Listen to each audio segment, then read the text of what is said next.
bad thing is I'll be recorded too. Okay, Jim, whenever you're ready. Should I introduce them first? Yeah, Or? that'd be great. And you can both look towards Jim when you answer too. You don't need to worry about looking in the camera. Okay. First, would you like to introduce yourselves? Just say our name. That would be fine. Yeah. I'm LaRue Schafer. I'm Harry J. Schafer, Jr. And where do you live now? Where do you live? We live in Baltimore County, Okay. near Randallstown. Okay. But we're originally from Carroll County. As I say, I was born and raised in Carroll County. He came to Carroll County when he was about 10 years old. Yeah. And I wish I was back in Carroll County. Would you like to start and tell us where and how you were born? Because I love that story. Can I read it from my story? I was born in a farmhouse on Ridge Road, which is near Marriottsville, April the 6th, 1927. And I don't remember too much about my very early days. My mother did tell me that my grandmother took me up into the attic of the house right after I was born, because she's always believed you take him to the highest place of the house, then you'll always have high standards and high morals and high ideals in your life. I'd never heard it before, but that was her superstition, I guess.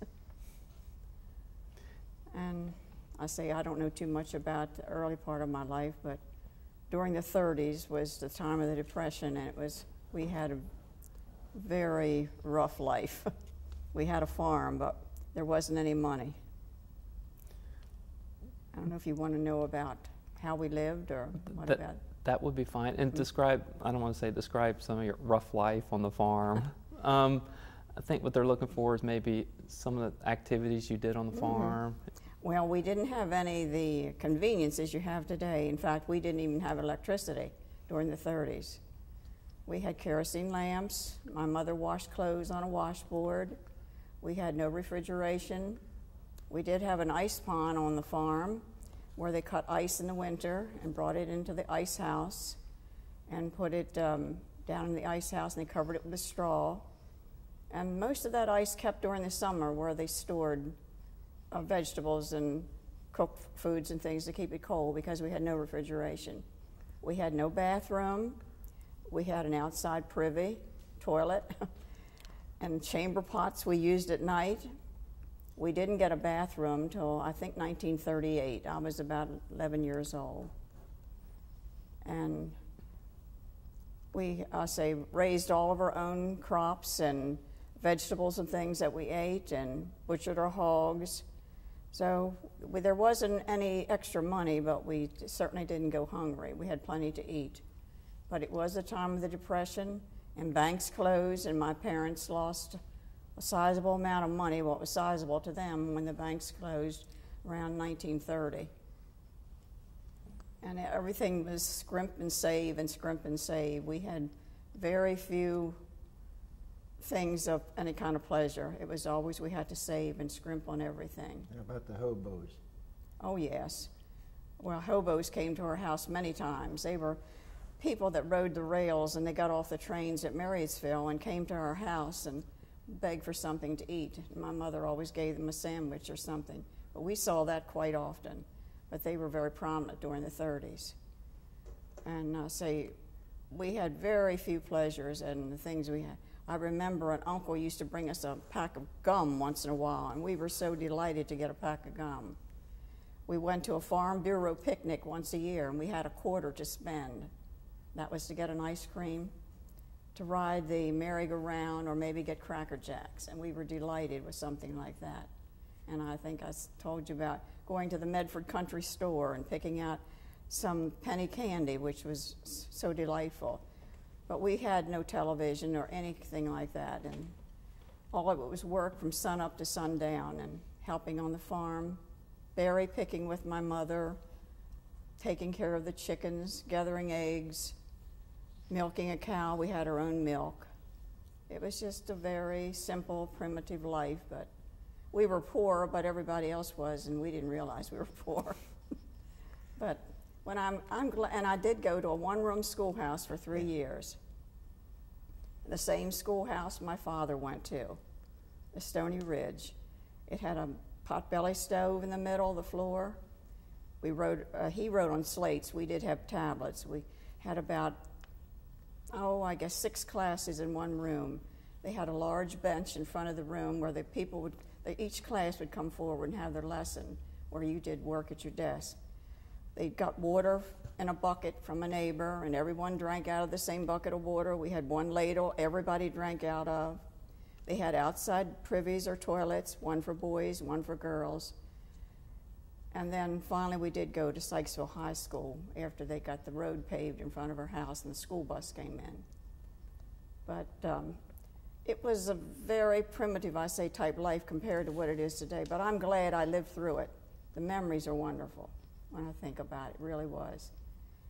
The most important thing was our families and working together, and we didn't need all the things they have today. A very simple life. And it was, many things are very enjoyable. Even though Christmas was mostly handmade things, we always had our Christmas dinner, Thanksgiving dinner, but we did have had very few toys or things like they have today. Could you tell me where you were born? And then, Excuse me? you mentioned that you were born outside of Carroll County? Yes, I was born in Baltimore City. I can't remember the St. Agnes Hospital, which joined our property in Vollettville because I was raised in Vollettville, which was named Vollettville because they did raise vollets in that place, quite beautiful vollets. And I was born there in St. Agnes, and then spent the most of my life up to 37 right around that area. We had a great big house, 3-story house with what they called a cupola on top. And we used to go up there and you could see all the way down almost to the harbor, not quite, but almost to the harbor from up there. And you used to hear the whistles on the boats from down in the harbor. That was, to me, it was quite thrilling. And it was a big house. That house wasn't supposed to be that big, but my grandfather ran into a bank of sand, and he liked digging in the sand so good, he kept digging and digging till my grandmother got on him and made him stop because the house was getting bigger and bigger and bigger. Well, in 30s, that went on. There's quite a few things that happened in that area in that time.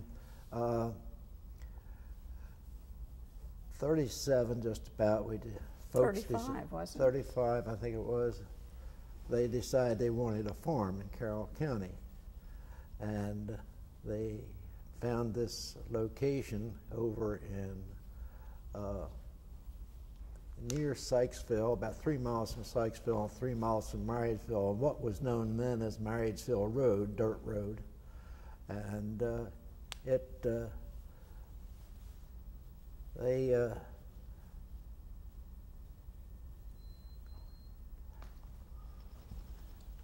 worked on that farm. That farm was quite run down. It hadn't been farmed for 15 years, and it was totally run down. It had what we call gullies or washouts on it that you could drive a 4-horse team through without any problem. And my family decided that was the place we were going to live, and we took the farm and we had the house redone, had the house painted. The house, according to the local people, was a bit haunted perhaps, because the people who had it 15 years prior to our buying it, they were the only people who ever lived in it and had it built. The wife decided that her husband was getting on her nerves, and she took a shotgun and blew him away. So she ended up in Spring Grove Hospital. But this was the house we lived in. When we bought the house, the board that they laid him out on and his shoes are still in one of the closets. that was my bedroom later on. And all the people used to say the house, it's haunted, it's haunted. And they'd walk up the road, they'd walk on the far side away from the house. They wouldn't come up near the house. But we didn't, I can't say it wasn't haunted, and I can't say it was. I can't get into that particular area. Maybe it was some things I saw, but anyhow, it was a tremendous house, a beautiful house, and we lived in it for a number of years. Finally, we farmed, and my brother and a fellow named John Williams, who worked for us, and a black gentleman by the name of Matthew Crowner, all worked for us on that farm. And our house was 3 stories. Now, the family lived on the 2nd story, and the hired people lived up on the 3rd floor. There was two areas there that could be made into like small apartments, and that's where Matthew Crowner, talk about integration, he lived in the same house as we did, and plus John Williams, a white gentleman, he lived in the other section, and they did a remarkable job working for us and helping us and keeping us. The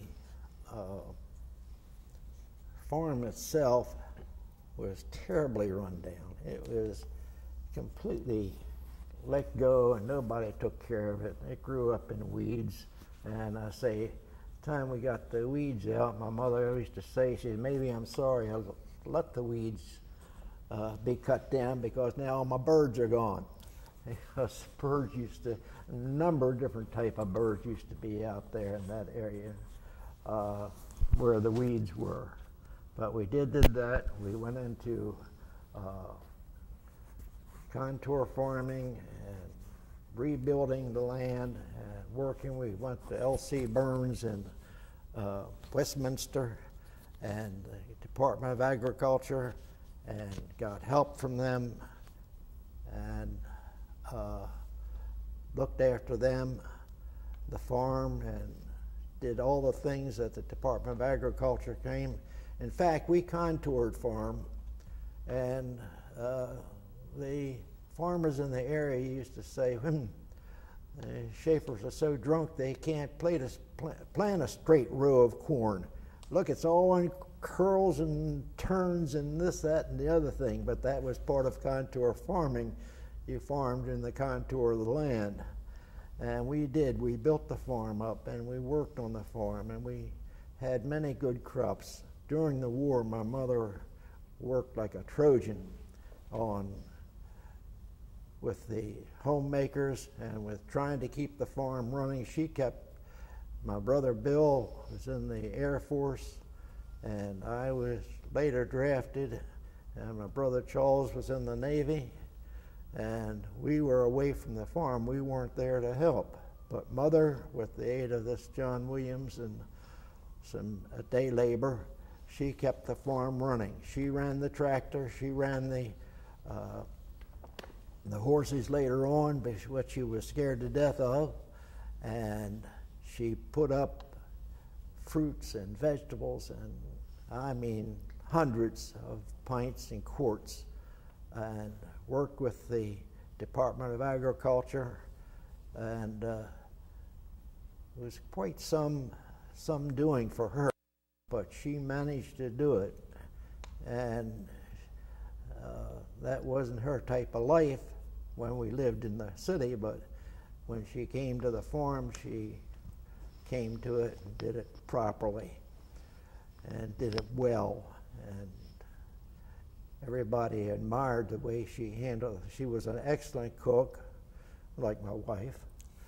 She was both an excellent cook, and she used to make these beautiful roast beef. Of course, we had a meat business in Lexington Market, and we used to bring these, my father used to bring these great big, we call them rump roast, home. They maybe weigh 8-10 pounds. and Mother would roast them for different meals, plus the turkeys. We raised turkeys for a while and sold them in Lexington Market, and we raised, I say, all our own vegetables, especially during those war years. Those war years, my mother was really worked and slaved to get the things ready and done for people. I remember she put up 400 and some odd, maybe it was 50, maybe it was more, quarts of fruits and vegetables. And they were ripe and ready from the garden and from the apple trees and from the pear trees and what have you. We had did have some honeybees. I raised 4 hives of honeybees, and used to get the honey for sweetness from the hives, and sold some of it and used some of it. In fact, I had to give up my bees get a parasite in them, and the parasite got in my hives, and I had to call the agriculture department, and they sent in an agent, and he checked it out. He said the only thing you can do is plug the holes up, throw kerosene over, and burn all 4 hives. So this was my personal project, and I had to lose all 4 hives of bees, which I never got back to doing anymore. I was in 4-H work. I did raise half acre of corn. I raised a calf, a few other things. Did very well with them. And the 4-H work. And of course, we also had our church in Sykesville, and we went there on Sundays and enjoyed the sermons, and we had one preacher. I used to get the biggest kick out of him. They had what they call Joe Ash Sunday, and they'd bring a big chest in, and people would, of course, put money in it. And he'd get up there to preaching, and he'd get to flying. I thought he was going to take off out of the altar there when he got to preaching. But he was an interesting man. We had a lot of interesting preachers and a lot of interesting people in the area. The preachers were great. Reverend Ransom was the preacher who married LaRue and I in the church there. And it was Tom Arrington, Ed Arrington, Eddie Griebel, so many, Jim Stewart, all these gentlemen out of Sykesville. And, there's one thing I won't tell you, but we had, during the war, before I was drafted, we had an organization called, now hold on, I don't want anybody getting excited about this, but it was called the Minutemen. And it was a legal state of Maryland organization. And the Minutemen took the place of the Home Guard in the county and area, and we used whatever weapons we happened to practice with. We had shotguns, rifles, pistols, you name it, all kinds of things. What I always used to say, if at the end, if some enemy attacked us, we were the last line of defense, and then after that we threw stones. But the Minutemen were a great bunch of people. They ran problems and exercise down through the back, Patapsco, Piney Run, Marriottsville, what they call problems, as if they were going to attack. I was, later on in school year, I became air raid warden, fire watcher, civil defense worker. I worked in the center that took the calls. If the case there was a raid, they'd take a call, and every Saturday I'd go down there. I think it was about 5 o'clock and stay till noon in Sykesville and run the information center there for civil defense. I had plenty of experience with people and things like that. And there always one other thing that happened. Later years in the war, after about the second year of the war, we had just gotten a new Stromberg Carlson radio, and it picked up everything that, any sound waves that were around, it picked it up. And we used to pick up these strange broadcasts on our radio, and we got curious about it. And my mother and I, and of course the family, knew a trooper by the name of Newcomer, Earl Newcomer, and we told him about it. So he got Earl Newcomer got the FBI in on the scene, and they came in, and being the air raid warden, whatever fire watcher, whatever happened to be for that area, when they had an air raid, everybody was supposed to put the lights out. Well, these people lived across on the other hill for about a mile or so from us, would never put the lights out. So I'd have to go walk, it'd be at night, you know, and I'd have to go up there and tell them, put the lights out. And they'd put the lights out, and they'd bring me in the house, and they'd joke with me and cut up with me and so forth, and pull the blackout curtains down and all that jazz, and then I would go back. And the FBI told me what to look for, so did Earl Newcomer, what to look for when I went into the house. If I saw anything that wasn't in keeping, I should let them know. So more than once when I went up there, I'd see some things that I felt that they should know. And I would call Earl Newcomer up, state trooper, and I would say, Earl, Mother just made, we had a party phone, by the way, and you didn't want to do any talking on it. That wouldn't have, so I said, Earl, Mother just made some of that preserves that you like. How about coming over and getting a couple jars? So he would come over, and I would tell him what he had. He'd take it back to the FBI. The FBI would bring their equipment up and set up in our yard at night. We didn't even know they were there, but they'd be out there setting up with their radio antennas and all that jazz. Make a long story longer, they finally got this gentleman who was sending out these codes, and he was arrested for espionage. His son was also arrested for bank robbery. So we hit 2 for 1. So here I was, a teenager, and I'm working for the FBI. You know, that always struck me. I was just a kid, you know, and we were working for the FBI. And but I say it finally happened. That were a number of the things. The school, by the way, I think my daughter went to work for the FBI some years later, Tricia Wall, and she went to work for the FBI over in Washington in I think it was the Instant Records Division. And I think because I had helped the FBI, they had given her a little extra consideration. I always felt that way. That was sort of indicated, but nobody ever said that. You don't talk about things like that. So she worked for the FBI, and she had some experiences too. But all those things were adding up. There's a lot more, and there's more, but let's not bore you with any more of this trivia. So. Can I ask where you two met? Mm-hmm. Can I ask how you two met? In school.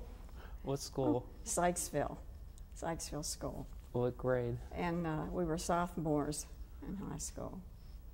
And then we went together for 2 years, and he was drafted our senior year. He had to take an accelerated course because they didn't care whether you were graduated or not. They were drafting people right and left. And he took an accelerated course so he could graduate, get his diploma, and he left April 1945, and our graduation was in end of May 45. Then when he came home on leave from Camp Landing, Florida, we got married in August. And he was scheduled to go to Japan for the final invasion, but thank goodness we dropped the bomb, which a lot of people, there's controversy about, but it saved a lot of lives, even though it killed a lot of Japanese. And so he was then sent to Italy for the occupation forces, where he was there for over a year. So we were married in August, and 10 days later he left and went overseas. Came back in November 1946. And I decided to go back on this just a little bit. I decided to marry my wife quite some time before we even went together. She was very ill as a young person, and they weren't sure whether she was going to make it or not. And I said, Lord, if you let her get well, I'll marry her. And so she got well. Don't ever tell that story. So I had to hold true to my word. So anyway, we fell in love, and we upset the principal of the senior high school in Sykesville quite a bit, because we'd walk in the halls together, and I'd get on her bus and ride back to her house and walk from her house over to my house. It was about 2 miles, wasn't too bad. Across the field. Across the fields. By dirt road it was 3 miles, and by going around by the hard road, Sykesville, was 10 miles to her house. So I used to walk, because tires and gas and all that stuff were sort of scarce at that point. And I say she got well, and then we finally got married, and the rest is history. But we have 2 children. I'll leave my story and you can read it. It's in the store. We adopted 2 children, and this was 50-some years ago. How many? Oh, Patty, it'll be 59. Oh, she's good thing she's not here. Here we're telling her age. We've been married 62 years. So before you were married, like on dates, is there any places that you two would go to? There wasn't much we went to, because during the war it was gas rationing, and you got very little gas. I say he did take me to the first movie that I ever went to. I guess that was down at the Hippodrome in Baltimore, but I'd never been to a movie before. But we couldn't go out for rides or go to anything. He just came over and stayed a while, because gas was rationed and tires were rationed, and we couldn't go to anything like that. There was a carnival, Firemans Carnival. They had them. We would go to that. But there wasn't much pleasure for anybody. I say during the war, it affected everybody. It really did.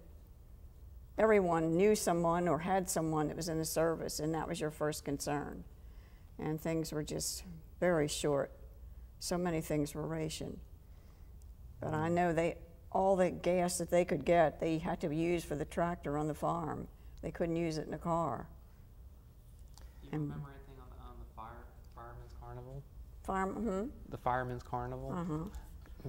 Where did your husband, not future husband, what activities did you do there? Well, you had all the booze. It's very similar to what they had today. And they had a Ferris wheel and, of course, merry-go-rounds and rides and things. But I think we went on a Ferris wheel a couple times, didn't we? But Yeah. And got something to eat, cotton candy or things like that. Very simple, and maybe it cost 10 cents to go on a Ferris wheel, but very little. But when I see how restless the kids are today, that they have to have something on, and we didn't have really anything. There wasn't money for anything. And I know you were talking about the farm, but the pictures that someone, I don't know who saw them, I guess it was the other man, about the thrashing and getting in the wheat, and that was a big time on the farm, harvest time. Harvest time and slaughter time. Butchering time. Butchering time. All those things were big events on the farm. Hard work. Yeah, especially butchering time when you killed the hogs, usually in the cool fall weather. And over her house, of course, we didn't do it at our house because we were butchers and we had access to all the meats that we wanted and so forth and so on from Lexington Market. But when you go over to her house, you could see the hogs being killed, being hung in the house, being gutted, being dressed out, and of course they had to shave the hair off of the hog. They dip them down in a barrel of hot water, then take a scraper and scrape all the hair off the hog, and then of course then it was cut up into pieces, and sausage and head meat, and head cheese, all these good things, even the tongue, and were used, and the hams, and they did a great job with the hams over at her place. They'd hang these hams up, let them age, and then rub them with pepper and It was a mixture of salt and pepper and sugar, I think. saltpeter and what have you, and smoke them. rub these hams down, let them cure out, then smoke them down, and let them age for almost a year in the smokehouse, because that would make them much better. Ham wasn't good until some skippers got up around the hog. What's a skipper? A skipper's a maggot. And they used to get up around the top of the ham sometime. Of course, you always cut that off before you used it. And you take them in the house and put them in a great big boiler, tremendous sized boiler, and cook the hams. But they had some of the best ham I ever ate. It was cured by them. And of course, the sausage in the kitchen. The kitchen was a regular factory making sausage, cooking sausage down and putting it in jars. They put it in jars, then poured grease over it, then turned the jar upside down so the grease would seal the top of the jar, and that would keep all winter long. And taking the intestines and cleaning the intestines and putting sausage inside these intestines, which they still do today, by the way, in some places. But they would make lard and all kinds of cooked things. Cracklings, and they take and cook the fat off till it got very crisp. You get this crackling very crisp, and you put salt on it and eat it just like that. It was great. I still like it today. And once in a while I'll buy a package, which she tells me, hey, that's not good for you. So we would do that, and I said, remember, they're cooking on a wood-burning range stove, and this is how they cook their various meats and Everything, really, everything. They'd have to have wood, had a wood box alongside of it, and they'd pile that wood on it. Her later stove really had a hot water unit on it that would heat up hot water.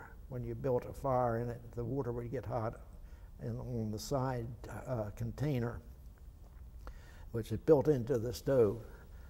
And of course, that was always a big time, was harvest time and slaughter time and butchering time when all this happened.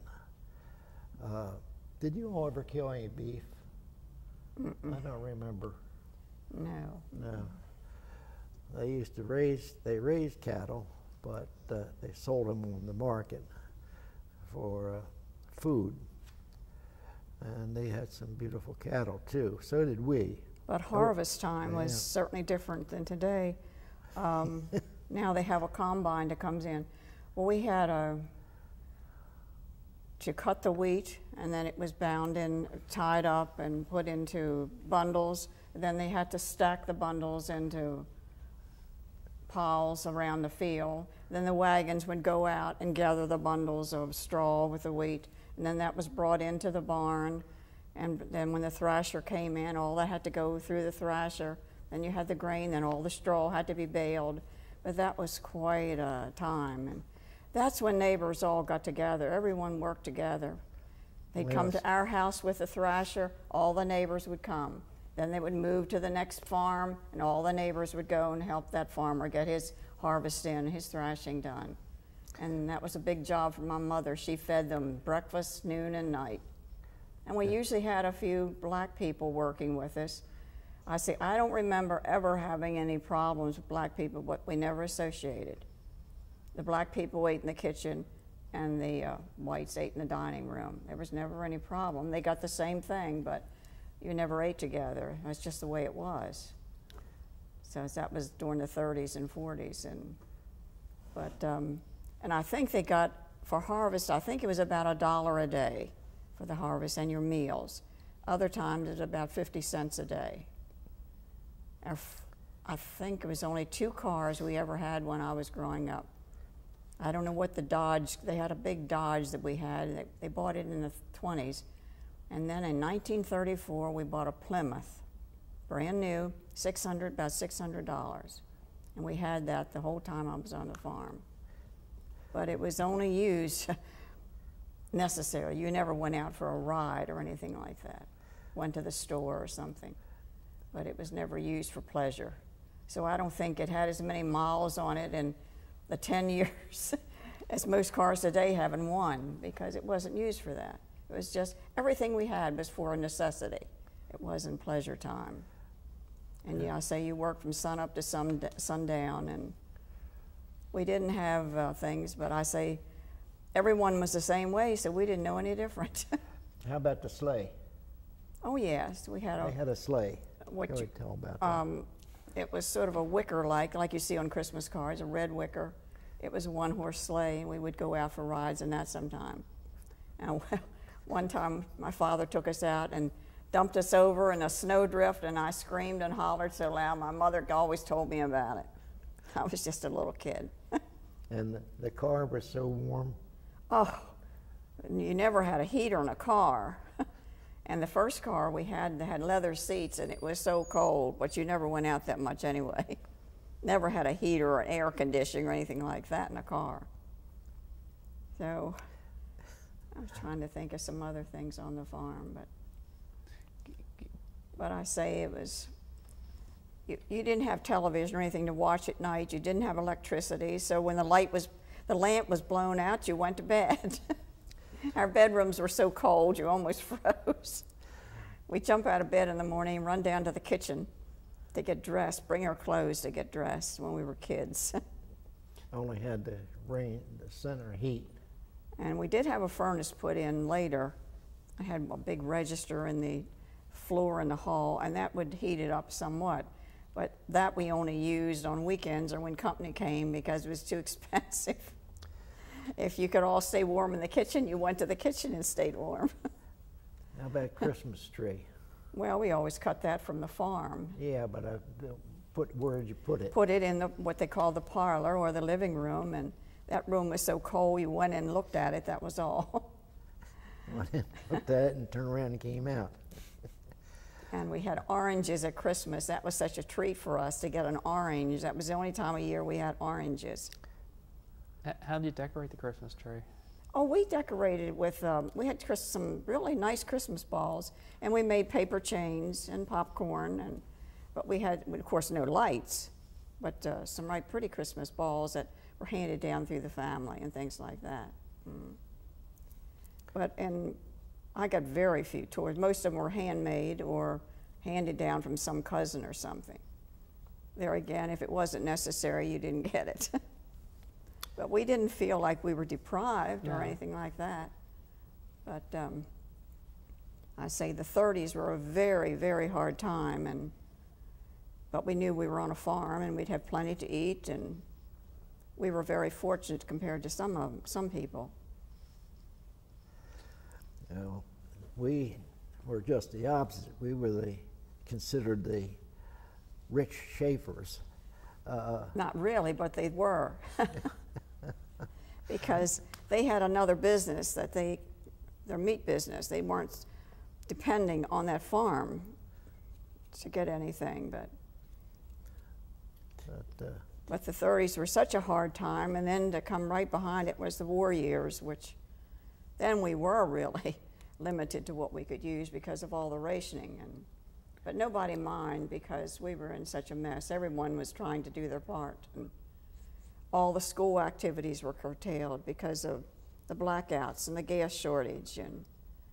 But it was, I say, everybody pitched in and did their part. I say no one minded that at all. It was just such a horrible period, the war. Do you mind talking about your marriage? I mean, was it a big one, little one? What? Your marriage, the ceremony. Oh my goodness. Our marriage ceremony, we went to St. Paul. We did get married in church. We went to St. Paul Church, and Reverend Ransom, the minister of the church, married us. That was all. Came back to our house, and we had cake and punch and things like that. And my mother had set up tables in the yard where people that came, I don't know, neighbors and friends came, and oh, my wedding may have cost $100. Very, very simple. But we were married just the same. I managed to rescue and save the little soldier and bride figure they kept on top of the cake. I've got that home. I managed to keep that all these years. And so now it's in a jar. It's also in a jar with my granddaughter's. Yeah, she used it on her cake, her granddaughter. She used it on her cake. And then I put the date on the jar when she used it. So that did double duty. We didn't have a honeymoon. We had nothing like that. No. We just went and got married. Came home. I think he got here we got married around the 15th of August. Yeah. We got married on the 18th, and 10 days later he went back to camp and went overseas. Yep. Went over to Bella Italia. Beautiful country, nice people, but they went through hell too, as well as everybody else. And I managed to get to see a number of things. I did get to Italy, to Rome, and one day the commander said, "Listen, I got a special audience with the Pope. Anybody that wants to go can go." So I said, "What the heck, I'm Methodist." I said, "But I'm still not going to miss any chances." I said, "I'm going to go meet the Pope." Well, they did. We went into a little room and in the Vatican, and he came in and talked to us, and then he gave us a pontifical blessing. So I said, I'm one of the few Masons that's had a pontifical blessing from Catholics. So I can always rub that under the nose. Anybody starts talking about things like that, because I believe everybody has a right to do whatever they believe is right, and as long as it's not breaking any laws and not hurting our country. Do you remember the Pope's name? Hmm? Do you remember the Pope's name? Pope Pius. Pope Pius. Yeah. Mm-hmm. I know he's frowned on, but there were some reasons he did what he did. I found out over the years through study and thinking back, and after all, remember the Nazis were in Italy, and they didn't hesitate to dispatch anybody they didn't want or didn't like. They were at that point they were killing so many Jewish people, which hurt everybody. And today there's not enough emphasis put on that part of it. I have a friend who helped the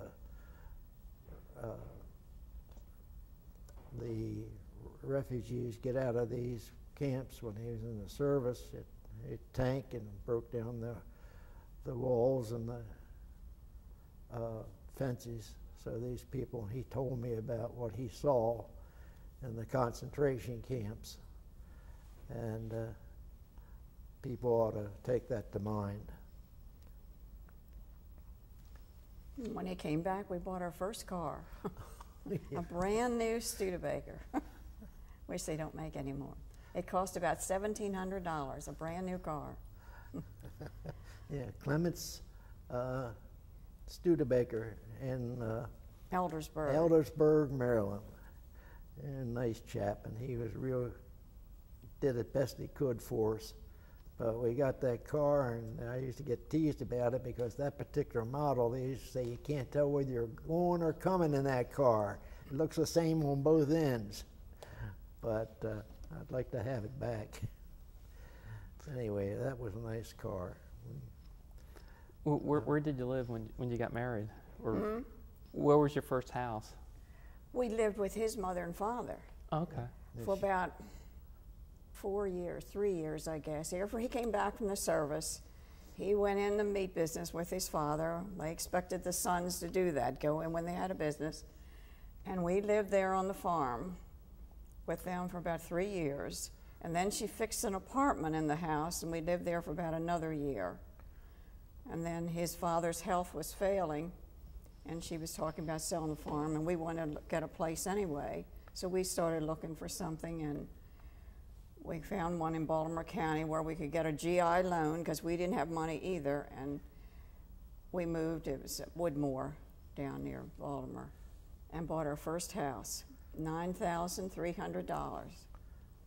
That's where we moved. We had everything, our house, and we had our daughter then, and when we applied and got our son, but it was the greatest thing when we bought our house, $9,300.